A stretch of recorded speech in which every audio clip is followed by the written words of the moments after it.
ഞാൻ ദിലീപ് സ്വസ്തിക്ക്. ഞാൻ mural painting ആർട്ടിസ്റ്റാണ്. എൻ്റെ സ്വദേശം കണ്ണൂർ ആയിരുന്നു. ഒരു 25 വർഷങ്ങൾക്ക് മുന്നേ ഞാൻ ഗുരുവായൂരെത്തിയതാണ്. ചുമർ ചിത്രം പഠിക്കാനായിട്ടാണ് ഗുരുവായൂർ വന്നത്. ഗുരുവായൂർ ദേവസ്വത്തിൻ്റെ കീഴിൽ 1970 ഗുരുവായൂർ ഒരു വലിയ അഗ്നിബാധ ഉണ്ടായിട്ടുണ്ട്. ആ അഗ്നിബാധ ഉണ്ടായപ്പോൾ ഈ ചുമർ ചിത്രങ്ങളും അതിലെ പ്രതിഷ്ഠ എല്ലാം കത്തി നശിക്കുന്ന ഒരു സ്ഥിതി ഉണ്ടായിരുന്നു. അതിനുശേഷമാണ് അവിടുത്തെ അധികാരികൾ ഇതിൻ്റെ പ്രാധാന്യത്തെക്കുറിച്ച് അറിയുന്നതും അതിനെപ്പറ്റി അന്വേഷിക്കുന്നതും.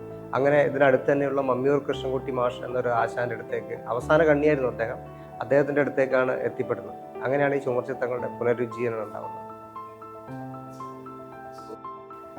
ഈ വളരെ എളുപ്പമുള്ളൊരു രീതിയല്ല ഈ ക്ഷേത്ര ചുമരുകളിൽ ചിത്രം ചെയ്യാന്ന് പറയുന്നത്. കാരണം ഇതിൻ്റെ ഘനദ്വാരങ്ങളും ശില്പവേലകളുടെ ഇടയിൽ കിട്ടുന്ന ചെറിയൊരു പോർഷനിലാണ് നമ്മൾ ഈ ചിത്രങ്ങൾ ചെയ്യുക. നിങ്ങൾ ക്ഷേത്രങ്ങളിൽ പോയി നോക്കിയാൽ കാണാൻ പറ്റും.